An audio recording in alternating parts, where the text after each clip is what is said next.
윤석열 대통령이 오늘 한미 정상회담을 위해 미국으로 출국합니다. 한미동맹 70주년을 맞아 이루어지는 이번 국빈 방문이 대한민국의 미래를 좌우할 절체절명의 모멘텀이 될 것으로 국민 모두는 기대하고 있습니다. 가장 우선순위에는 반도체 지원법과 인플레이션 감축법 등 미 정부의 규제를 윤석열 정부가 어떻게 해결하느냐 하는 과제가 놓여 있습니다. 4월 수출액은 지난해 같은 기간보다 11% 줄었고 특히 가장 크게 감소한 반도체는 무려 40% 가까이 줄었다고 합니다.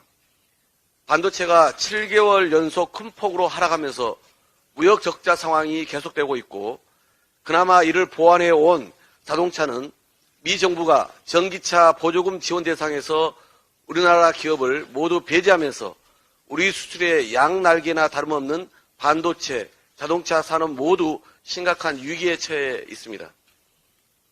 민주당이 수차례 강조한 한미 정상회담의 3대 의제를 반드시 관철해야 하는 이유이기도 합니다. 사실로 드러나고 있는 미국의 도청 의혹으로 우리 국민의 자존심은 깊은 상처를 입었습니다. 대통령실 도청 의혹을 미국에 강력 항의하고 재발 방지 약속을 반드시 받아와야 합니다. 그래야만 진정한 신뢰의 바탕 위에 동맹의 가치가 제대로 발현되고 더욱 두터워질 것입니다. 우리나라 반도체와 자동차 산업의 운명이 걸려있는 관련 규제 문제를 반드시 풀어야 합니다.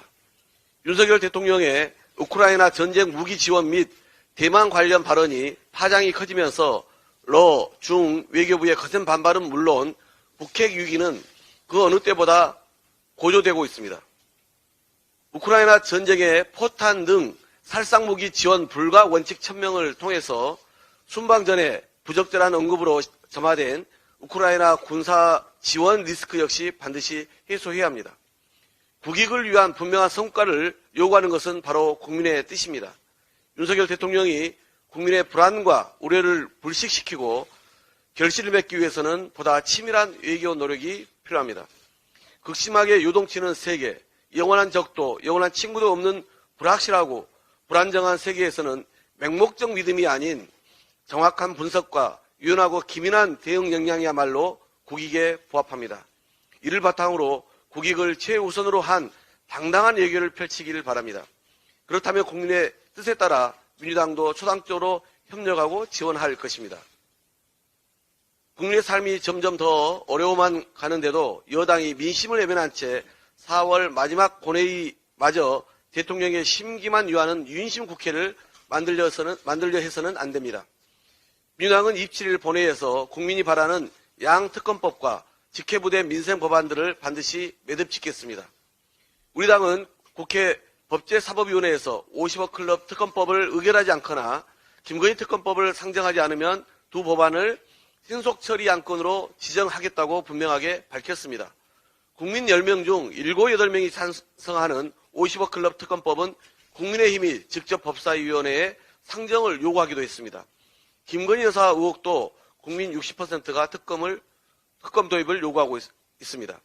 하다 안 되니 윤석열 대통령이 과학적이고 공정하지 않다면 국민을 속이는 것이라며 여론조사를 가짜로 몰고 있습니다. 이어 윤핵관 등 여당이 나서 여론조사를 문제 삼고 있습니다. 여론조사마저 가짜로 몰아 민심을 부정해버리겠다는 것입니까? 그래서 여당도 민심을 외면하며 김건희 여사와 비리법조인, 다당 출신 정치인만 보호하는 방탄법사위를 고집하는 것입니까? 간호법, 의료법 등 국민의 건강권을 강화하는 법안과 공영방송을 정치권의 손아귀가 아닌 국민의 품으로 돌릴 방송법의 부의는 더는 미룰 수 없습니다. 국민 대다수는 의료 서비스의 공공성을 높이고 종사자들의 처우를 개선해 누구나 건강하게 살 권리를 원합니다. 여당과 합의는 물론 정부에도 충분한 시간을 준 법안인 만큼 이번엔 반드시 처리하겠습니다. 여당이 대안도 없이 또다시 발목 잡기에 나선 방송법도 이번 본회의에 부의해서 공영방송 사장 선출 등 지배 구조를 개선해야 합니다. 민주당은 27일 본회의가 국민 삶의 보탬이 되는 국회 책무에 충실할 수 있도록 최선을 다하겠다는 말씀을 드립니다. 이상입니다.